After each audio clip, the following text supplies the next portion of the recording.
Hola, ¿qué tal? Vamos a ver en el próximo video del módulo de oxigenoterapia algunos conceptos generales acerca de la administración de oxígeno, precauciones, efectos secundarios e indicaciones. Vamos a ver también las generalidades de lo que son los dispositivos de alto flujo y de bajo flujo. Pasemos a ello. Vamos a avanzar en el módulo de oxigenoterapia. Esta vez vamos a analizar y a describir los sistemas para la administración de oxígeno. Vamos a comenzar con algunas definiciones que van a ser muy útiles a tener en cuenta al momento de que tengamos un paciente con soporte ventilatorio por alguno de los dispositivos de administración de oxígeno. En primer lugar, la PaO2 o presión alveolar de oxígeno. Esto es la presión que ejerce el oxígeno como gas en una mezcla de gases dentro del alveolo. Ustedes saben que el aire ambiente que respiramos no es oxígeno puro, sino que es una mezcla de gases, donde hay presente dióxido de carbono, nitrógeno, hidrógeno. Bueno, la presión parcial de oxígeno en el aire inspirado es aproximadamente, en porcentaje representa el 21% en esta mezcla de gases. Ese 21% de oxígeno dentro de esa mezcla de gases se ejerce una presión determinada dentro de esta mezcla de gases.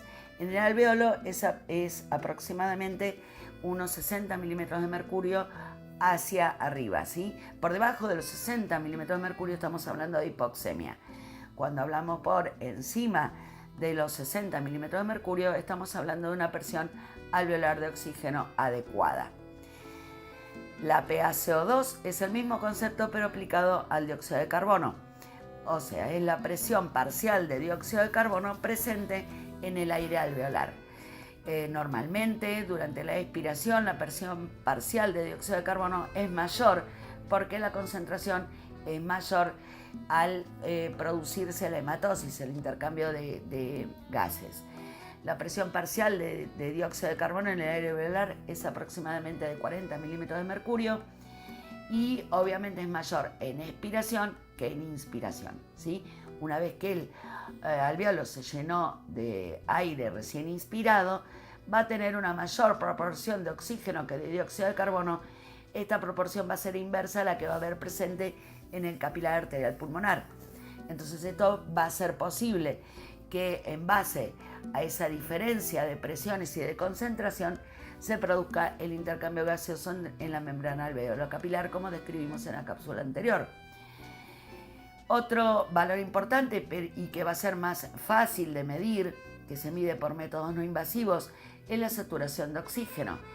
La saturación de oxígeno se mide a través del lecho vascular capilar de los dedos, a través de un pulso oxímetro, y marca la saturación de oxígeno presente en la hemoglobina en la sangre oxigenada, en los capilares que, como dijimos, se miden en los dedos, pero que también puede ser medido en el lóbulo de las orejas o en zonas que estén muy vascularizadas. Esta saturación de oxígeno normal debe ser por encima del 90%, con algunas raras excepciones. Por ejemplo, en los pacientes EPOC retenedores de dióxido de carbono, la saturación con la que ellos conviven, el valor normal con el que estos pacientes conviven, suele ser entre el 85 y el 90%. Pero estemos siempre atentos porque a pequeñas variaciones de la saturación corresponden grandes diferencias o grandes variaciones en la presión parcial de oxígeno. Obviamente la presión parcial de oxígeno como la presión parcial de dióxido de carbono no pueden ser medidas por métodos no invasivos, se miden a través del análisis de gases en sangre, a través de punciones arteriales. Por lo tanto, nuestra manera de conocer el contenido de oxígeno, la oxigenación de un paciente, va a ser a través de la saturometría y a través de la observación de la coloración de la piel y del aspecto general del paciente. Otra definición importante es la definición de FiO2 o fracción inspirada de oxígeno. En esta mezcla de aires es, la fracción de toda esta mezcla que está ocupada por el oxígeno. La fracción inspirada de oxígeno en el aire ambiente, que respiramos normalmente sin soporte externo de otra fuente de oxígeno, como dijimos hace un momento, es del 21%. ¿Sí? Esta FiO2 va a ir aumentando de acuerdo al dispositivo que utilicemos para la administración. Esto tiene que ser uno de los controles más importantes y que tenemos que prestar más atención, porque cada dispositivo va a administrar una fracción inspirada de oxígeno diferente y que tiene que ser adecuada para el paciente. No da lo mismo cualquier dispositivo de administración de oxígeno. La fracción inspirada de oxígeno tiene que ser conocida y de alguna manera tiene que ser adecuada al estado clínico del paciente y a la indicación médica. El flujo de oxígeno es la velocidad con la que vamos a entregar este oxígeno adicional. ¿Sí? Es la velocidad que se produce entre la presión que contiene la fuente de oxígeno, sea un tubo, sea un concentrador, y el sistema o el dispositivo que vamos a utilizar. Ahora lo vamos a ver a continuación. El volumen corriente, que lo describimos en la cápsula anterior, que es la cantidad de aire que entra y sale de los pulmones en cada ventilación. En una respiración tranquila, el volumen corriente es aproximadamente 500 mililitros en adultos, o si se prefiere calcular de manera más exacta, tanto en niños, en neonatos como en adultos, el volumen corriente está representado más o menos por 8 mililitros por kilo de peso. La ventilación minuto resulta de la multiplicación de este volumen corriente por la frecuencia respiratoria. La ventilación minuto me dice la cantidad de aire que entra y sale de los pulmones por minuto. Por lo tanto, como dijimos, es la resultante de multiplicar el volumen corriente por la frecuencia.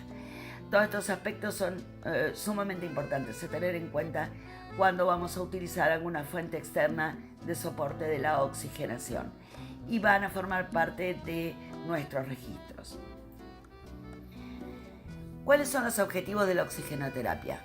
Partamos de la base que la oxigenoterapia consiste en la administración de oxígeno suplementario, y esto va dirigido a incrementar de alguna manera la presión parcial de oxígeno y la saturación en un paciente que tenga detrimentados estos valores.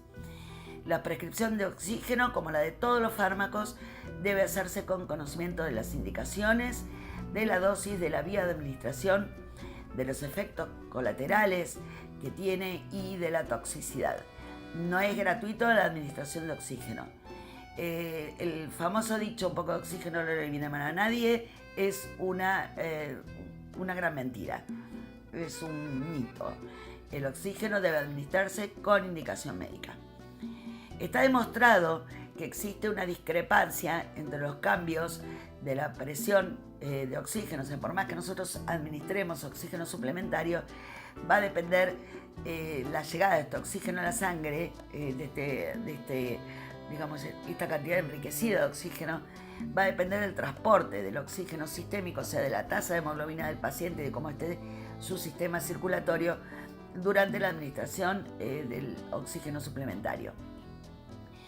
Cuando notamos una falta de mejoría del transporte de oxígeno sistémico, cuando estamos administrando oxígeno, esto se explica por la tendencia que tiene el oxígeno a reducir el flujo sistémico, y esto se produce por los dos mecanismos.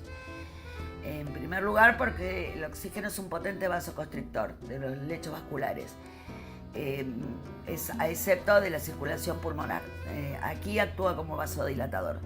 Por lo tanto, teniendo en cuenta este efecto de la capacidad de achicar o de constreñir los vasos, es particularmente importante, y es una de las razones por las cuales el oxígeno debe administrarse con muchísima precaución. Porque, por ejemplo, en pacientes coronarios o con antecedentes coronarios, la administración de oxígeno tiene que ser particularmente cuidadosa para evitar que haya vasoconstricción de las coronarias y con esto la aparición de Angor. Por lo tanto, hay que tener muchísimo cuidado con este aspecto. Tener en cuenta que el oxígeno actúa como vasoconstrictor. En segundo lugar, la inhalación de oxígeno está asociada con disminución del volumen cardíaco minuto. Aunque esto está causado parcialmente por esta situación, porque revierte los efectos estimulantes de hipoxemia, o sea, ante presencia de hipoxemia se estimula el centro respiratorio y esto incrementa la frecuencia, la profundidad de las respiraciones. El oxígeno también tiene un efecto de disminución de la frecuencia cardíaca, precisamente porque porque disminuye, el volumen minuto cardíaco. Entonces puede reducir el volumen minuto cardíaco el oxígeno en ausencia de hipoxemia. Así que muchísimo cuidado. Estas son las razones por las cuales el oxígeno debe administrarse con muchísima precaución y no es gratuito. A menos que esté indicado expresamente, hasta las nebulizaciones deben hacerse con aire comprimido. Si dice con oxígeno, se administrará con oxígeno, si no, con aire comprimido. La administración de oxígeno nunca es gratuita y puede tener efectos verdaderamente graves. Entonces, tengan en cuenta que la oxigenoterapia no controlada puede producir disminución de la motilidad mucociliar, estas las pequeñas cilias vibrisas que describimos en la primera parte, en la primera cápsula.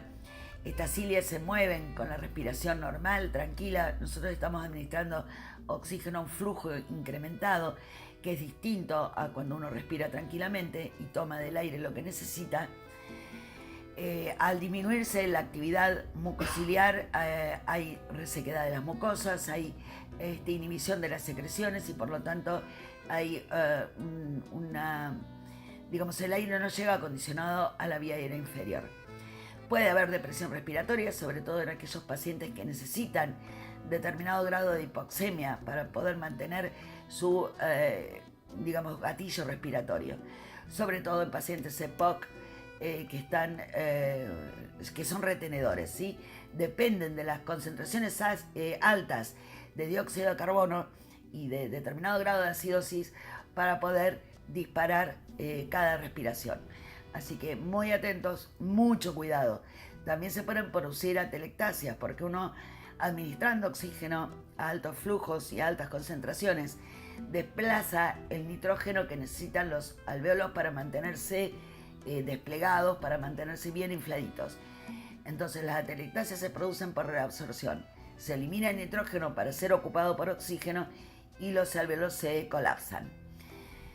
También la hiperoxia puede producir convulsiones y otros efectos deleterios, incluida la muerte cuando no está adecuadamente indicado. Así que muchísimo cuidado. Una de las principales indicaciones de la oxigenoterapia es para la corrección de la hipoxemia. Y la hipoxemia debe estar documentada. O sea, no es solamente la observación de determinados parámetros clínicos, sino que también tiene que haber determinantes de laboratorio para poder documentar y que este dato sea fiable. La hipoxemia documentada está definida como una disminución de la presión parcial de oxígeno por debajo de 60 mililitros de mercurio en sangre arterial. Recuerden que en aire ambiente nuestra presión parcial de oxígeno es por encima de 60 y con una saturación de oxígeno respirando aire ambiental menor de 90 en ausencia de enfermedad pulmonar obstructiva crónica. Cualquier situación específica en la que se haya documentado el beneficio de esta terapéutica de la administración de oxígeno puede ser una de las indicaciones para su corrección. Entonces, una vez más, tener muchísimo cuidado, no administrar oxígeno sin indicación y sin documentación de una hipoxemia fehacible. Hay entre las contraindicaciones o posibles complicaciones de la administración de oxígeno, si bien no hay contraindicaciones específicas para la terapia por oxígeno, cuando se juzga que las indicaciones están presentes, también hay que tener en cuenta, debemos tomar precauciones para evitar posibles complicaciones. Por ejemplo, con una presión parcial de oxígeno mayor de 60 milímetros de mercurio, o sea, cuando tenemos presión parcial de oxígeno normal y administramos oxígeno suplementario, puede ocurrir una depresión ventilatoria en pacientes que ventilan espontáneamente con una PCO2 elevada. Este es el caso de los pacientes EPOC, como describimos hace un momento. Con una fracción inspirada de oxígeno mayor del 50%, puede ocurrir depresión ventilatoria en pacientes que se produzca la desnitrogenización de los alvéolos. Lo describimos hace un momento. El nitrógeno es necesario para mantener los alvéolos desplegados, para mantenerlos permeables. Si el nitrógeno es reemplazado por oxígeno, se produce una severísima manifestación de toxicidad por oxígeno, que es la disminución de la función ciliar y de la función leucocitaria, además de las atelectasias por reabsorción. El oxígeno suplementario debe administrarse siempre con precaución en pacientes con intoxicaciones con paraquat o pacientes medicados con blomicina. El riesgo de que también hay que tener en cuenta la contaminación bacteriana de los dispositivos de nebulización y humidificación. Esto hay que ser muy cuidadosos con la higiene, sobre todo en domicilio, y de lo que son los sistemas de administración. Ya vamos a dar las pautas de contaminación y de mantenimiento de todo lo que es la indemnidad y lo que es el cuidado de la transmisión de gérmenes a través de dispositivos de administración de oxígeno. Recordar siempre que el oxígeno es un comburente del fuego, por lo tanto, pacientes que tienen fuentes de oxígeno que puedan elevar la concentración de oxígeno en los ambientes, como concentrador de isotopo de oxígeno, seguramente el 21% de fracción inspirada de oxígeno que tiene el aire ambiente va a aumentar en ese domicilio. Por lo tanto, hay que tener muchísimo cuidado con fuentes iníferas, fuentes de fuego. Inclusive está absolutamente contraindicado la presencia de fumadores en el mismo ambiente que los pacientes que requieren soporte de oxígeno. Esto no solamente por el daño que puede producir la concentración de sustancias tóxicas presentes en el tabaco, sino también por el fuego en un ambiente con oxígeno enriquecido. Cuando hablamos de sistema de administración de oxígeno, en general hablamos de dos tipos de sistemas de bajo flujo y de sistemas de alto flujo. Los sistemas de bajo flujo son sistemas de oxigenoterapia en los que se suministra desde la fuente oxígeno puro a un flujo menor que el flujo inspiratorio del paciente, quien mezcla en su ventilación, porque tiene la vía aérea indemne, el aire ambiental. Con estos dispositivos de bajo flujo no podemos conocer la verdadera concentración de oxígeno que el paciente está inspirando, o sea, no podemos conocer fehacientemente la FiO2, ya que esta no solamente depende del flujo de oxígeno que estamos administrando desde la fuente, sino también del volumen corriente y de la frecuencia respiratoria que tenga el paciente. Esto es del volumen minuto respiratorio, ¿no? Por esta razón no debemos emplear sistemas de bajo flujo en pacientes con hipoxemia e hipercapnia, o sea que tenga aumentada la fracción de dióxido de carbono. Sí, pacientes hipoxémicos, pero que no sean hipercápnicos. ¿Por qué? Porque en estos pacientes la FiO2 a suministrar, o sea, la fracción inspirada de oxígeno que debemos suministrar, tiene que ser precisa y conocida. Y esto no se logra con sistemas de bajo flujo. La concentración final con estos dispositivos va a depender del flujo de oxígeno puro que estamos aportando, del volumen corriente, es decir, del volumen de aire que la persona hace circular por su aparato respiratorio en cada respiración, y de la frecuencia respiratoria de la persona en ese momento, ¿sí? Esto, por lo tanto, la FiO2 en los sistemas de bajo flujo siempre va a ser variable.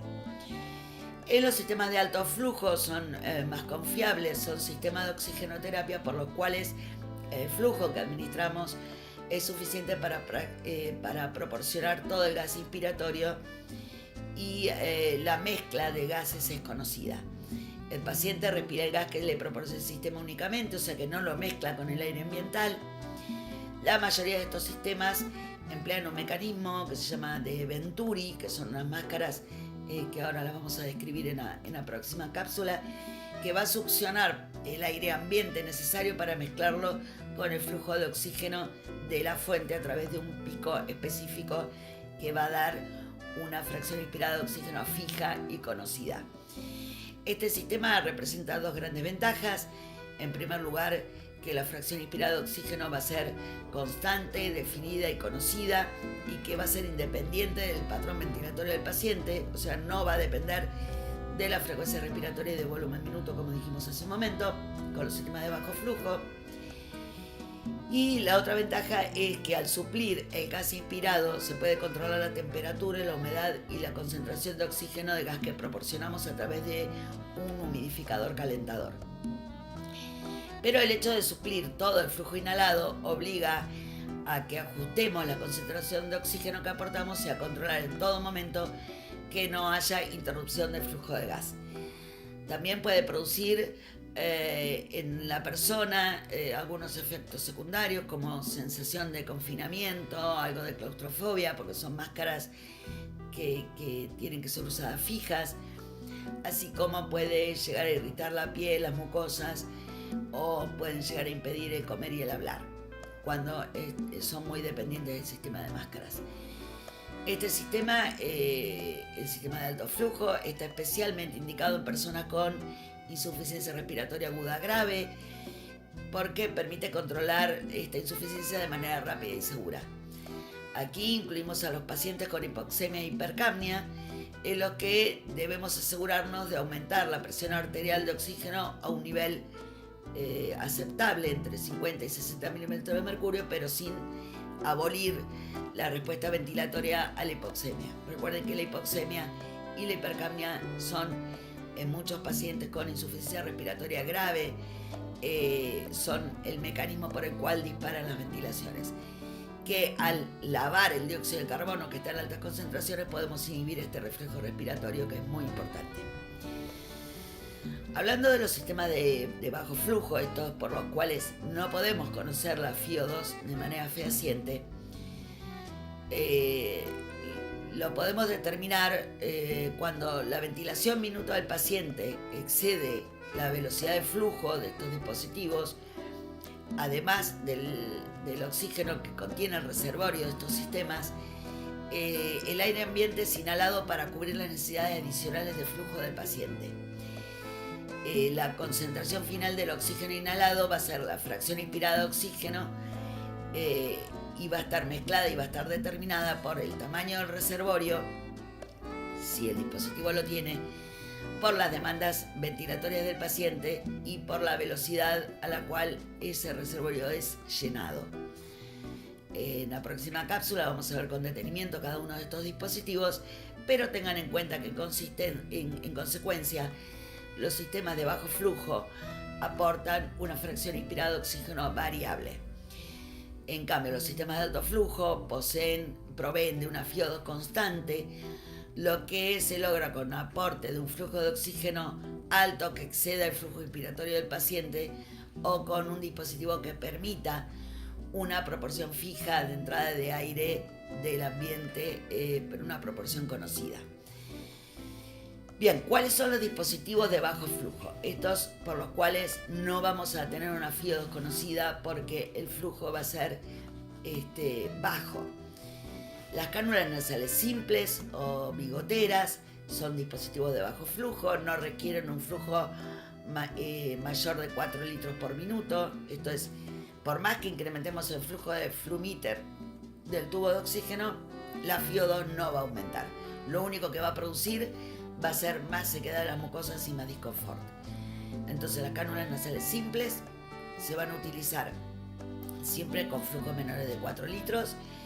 No requieren humidificación activa, porque recuerden que la humidificación activa, estos frascos con agua, producen burbujas muy grandes, por lo tanto no saturan de humedad el aire. El aire, para ser saturado de humedad, no solamente tiene que estar humidificado, sino también calentado. y estas burbujas son tan grandes que no llegan a humidificar el aire. Simplemente el oxígeno pasa a través de este agua sin sufrir modificación alguna, y a la vez estos frascos son reservorios de gran cantidad de bacterias y de gérmenes. Las cánulas nasales simples están indicadas para pacientes que requieren un aporte de oxígeno muy leve. Por lo tanto, no se aconsejan en cualquier tipo de pacientes. Si conservan el paciente la capacidad de hablar, de comunicarse, de deambular, inclusive de comer sin ninguna dificultad. Son muy cómodos en ese aspecto, pero sepan que son solamente para un aporte de oxígeno muy limitado y muy bajo. Las máscaras simples son máscaras de oxígeno donde se mezcla el aire ambiente a través de unas pequeñas perforaciones que tienen las máscaras al costado. Esto hay que tener muchísimo cuidado de no ocluir estas pequeñas perforaciones para aumentar la disponibilidad de oxígeno, porque no solamente no aumenta la disponibilidad de oxígeno en este reservorio que representa la máscara, sino que el paciente va a reinhalar el dióxido de carbono que exhala. Así que jamás ocluir las perforaciones que contienen las máscaras a los costados. Otro dispositivo de bajo flujo son las máscaras con bolsas de reservorio. Estas bolsas suelen contener entre 300 y 400 mililitros donde el oxígeno se concentra. Si bien ofrecen una alta concentración de oxígeno por encima del 70%, no es desconocido el flujo, va a depender de la frecuencia respiratoria del paciente. Si requieren un alto flujo de la pared, más o menos, o desde el tubo de oxígeno, desde el concentrador, necesitan un flujo más o menos de 10 litros por minuto para poder tener la bolsa llena. Si la bolsa está colapsada, no sirve. Si tiene perforaciones, no sirve. La bolsa tiene que estar intacta. Y de este tipo de máscaras con bolsa de reservorio hay dos tipos y que están determinadas por unas válvulas que tienen a los costados estas perforaciones que les acabo de describir. Están las que se llaman de reinhalación parcial, que tienen unas perforaciones, una está con una válvula y la otra no, y las de no reinhalación, que tienen válvulas a ambos lados. Esto es para permitir la salida de dióxido de carbono durante la expiración, pero estas válvulas se van a cerrar durante la inspiración para que el paciente respire solamente oxígeno. Por lo tanto, dispositivos de bajo flujo, la cánula nasal simple, la máscara simple y las máscaras con reservorio. En todo caso, tener en cuenta que nunca se deben ocluir las perforaciones o las salidas que tienen las máscaras bajo ningún concepto. Entre los dispositivos de alto flujo tenemos algunos bien conocidos, como son la máscara Venturi. Las máscaras Venturi tienen un sistema de picos, que cada pico va a representar una fracción inspirada de oxígeno diferente y que se puede leer en cada pico el flujo de oxígeno que necesitan para poder funcionar. O sea, no, a medida que aumentamos la concentración de oxígeno intercambiando estos picos, van a requerir incremento en el flujo para poder alcanzar esa concentración. Estos picos tienen unas ventanas en su base por la cual se obtiene la mezcla con el aire ambiente para lograr esa fracción inspirada de oxígeno. Por lo tanto, una vez más, nunca ocluir ninguna entrada ni salida que tengan las máscaras ni los picos, porque podemos producir el efecto contrario al buscado y es sumamente peligroso. Otro sistema de alto flujo son las recientemente introducidas al mercado cánulas nasales de alto flujo, que funcionan con un sistema de alta presión y de alto flujo. En esta es particularmente importante utilizar un sistema de humidificación porque producen flujos mayores a 50 litros por minuto, y esto produce una gran sequedad de las mucosas. De los dispositivos de oxígeno descritos hasta ahora, el único que requiere una fuente de humidificación. ¿Sí? Los demás no requieren humidificación porque los sistemas tanto de bajo flujo como las máscaras Venturi, el paciente tiene indemne las mucosas y digamos el volumen minuto respiratorio depende de las demandas del paciente. Por lo tanto, no requiere humidificación. Sí, las cánulas nasales de alto flujo. Otro sistema de alto flujo son los sistemas CPAP o binivelados de BiPAP, que se utilizan para pacientes con apneas del sueño. Es un dispositivo que cada vez se utiliza más en domicilio. Estos dispositivos proporcionan alto flujo a presiones incrementadas, tanto inspiratorias como expiratorias, en pacientes que tengan periodos de apnea, como en las apneas del sueño, o en pacientes que tengan algún tipo de disfunción neurológica que les impida disparar sus propias ventilaciones. Y la asistencia mecánica ventilatoria también es un sistema de alto flujo que merece atención y cuidados muy específicos que vamos a ver avanzado el módulo. Bien, con esto terminamos la segunda clase, la segunda cápsula de oxigenoterapia. Seguimos en la próxima con una descripción un poco más detallada de todos estos dispositivos. Muchas gracias.